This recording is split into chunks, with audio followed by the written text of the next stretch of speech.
Uma noite no museu. Você toparia? No filme é no período noturno que personagens ganham vida. Mas e quando falamos da vida real? Será que aqueles que já moraram aqui no museu também têm a mesma experiência? Quais as histórias que contam? O pessoal sempre diz que tá chamando, tal, ouvir, levanta, né, para responder. Oi, que foi? E não é ninguém que chama. Já teve relato de segurança aqui que veio trabalhar à noite, né? Que veio fazer o plantão do pessoal que estava de férias e no dia seguinte pediu para não voltar porque dizia que estava tudo funcionando, que tinha ferramenta sendo mexida e via pessoas trabalhando na montagem da exposição. E durante a madrugada ninguém trabalha aqui, só o vigilante que fica mesmo, né? Uma vez ele olhou para mim, lá embaixo, e falou: "Você viu o que eu vi agora?" Eu disse: "Não, o que foi que o senhor viu?"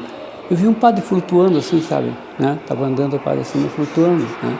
E ele sempre via coisa, né? Escravo aqui chorando e tudo, né?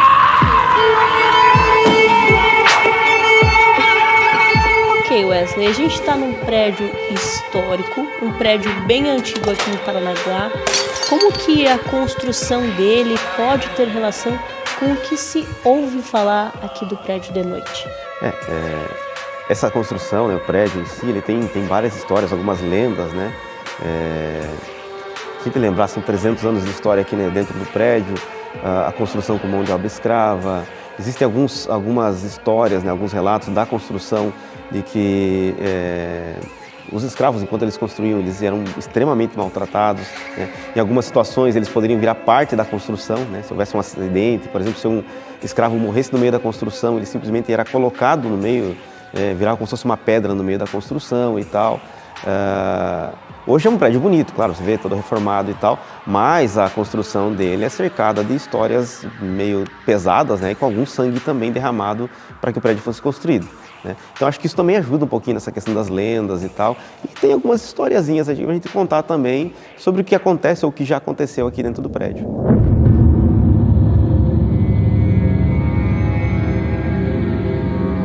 Histórias que pessoas contaram. Mas será que quem trabalha aqui no museu também já passou por alguma situação?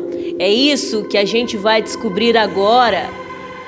Jesuíta, soldado e episódios que parecem improváveis. Os relatos não são únicos e nem isolados. Teria um museu alguns antepassados que de vez em quando resolvem passar por ali. O Cezinha trabalha quase 40 anos no museu e em uma das noites de trabalho encontrou um soldado. E Cezinha, a gente anda um pouco pelo museu e tem mais histórias. Sim. Essa daqui que se passou nessa sala, como que foi? Foi em duas etapas. Foi uma noite que eu fui ver a troca de vigilante. Ele saiu às 19 horas, eu fechei a porta com a chave. Aí quando eu retornei, estava travado, certo? Não tinha como travar, certo?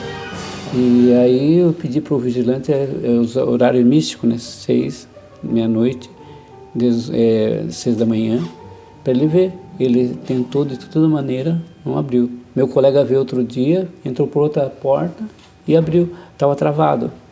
Isso é a primeira vez, né? Depois eu estava estudando inglês nessa sala, com a professora e mais um colega, e apareceu nesse lugar que você está aqui agora, um soldado chamado Duenas em espanhol, que era um soldado espanhol, a serviço da coroa portuguesa. E tudo indumentário, azul, sabe, vermelho embaixo, sabe, bem legal, sabe. E ele falou que ele queria oração, ele estava aqui, ele queria sair daqui, ele estava preso. E ele estava exatamente nesse lugar aqui. Onde você está aqui, vocês também. E você só me avisa agora, Cezinha. Mas ele não está mais aqui. Não está mais aqui? Não vou mandar. Então tá bom. Mas será que o nosso guia já viu ou ouviu algo? Olha, Wesley, como a gente já viu, lugar frequentado por jesuítas, quer dizer que tinha muito padre também. Tem uma história relacionada a isso? Olha, essa é uma das últimas que a gente ouviu aqui, para dizer a verdade, né? No começo do ano a gente estava reformando a entrada principal, então a entrada aqui de baixo estava servindo como acesso do museu. Uma senhora chegou para visitar o museu, como todo mundo chega. No que ela entrou na porta, ela olhou para esse lado dessa escada onde a gente está e perguntou para a recepcionista: nossa, você viu o padre? A recepcionista perguntou: que padre? O padre que estava ali na escada, ele olhou para mim e subiu. Então, de repente, está por aqui ainda, né?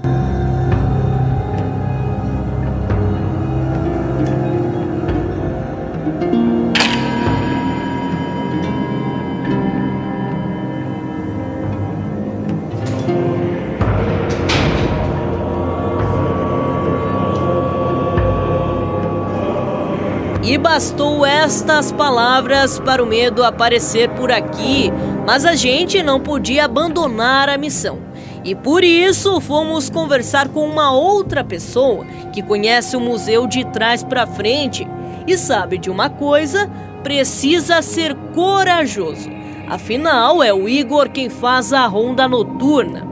Algo assim, digamos, assombroso, a gente ouve muitas histórias, né, de funcionários mais antigos, até mesmo de visitantes, às vezes, que vêm até nos cobrar algo que eles escutaram na rua, mas a gente não tem certeza. Mas comigo mesmo aconteceu uma passagem uma vez, um fato, né, digamos, eu estava sozinho ali dentro, ao lado de uma prateleira de alguns livros antigos, e num certo momento não havia ventilador nem vento assim muito forte que pudesse derrubar algo, e num certo momento os livros que estavam nessa prateleira acabaram caindo, alguns, e eu fiquei surpreso e imaginando, né, como que eles caíram sozinhos ali, né, sem vento, sem ventilador.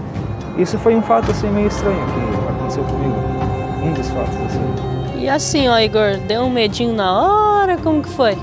Um receio e uma vontade de descobrir como que ocorreu, né? A queda dos livros sem estar ninguém ali, né? Nem vento, nem ventilador. Um receio, assim. Inclusive, enquanto você tava falando, eu tava vendo que tava um negócio passando ali do lado. Olha. Ah, mentira, brincadeira. Bem, na verdade, quem mais se assustou nesta história fui eu. Se tem algo ou não, a gente não sabe. Talvez seja o próprio medo das histórias e aqueles que afirmam realmente já ter presenciado algo.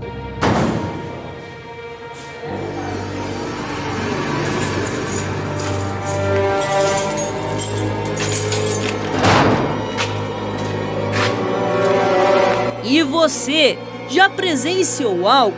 Entre exposições, obras, construções e detalhes antigos, este prédio carrega muitas histórias, algumas boas e outras nem tanto. E é na noite que parte delas são reveladas, e quando a madrugada cai, que muitas histórias se iniciam.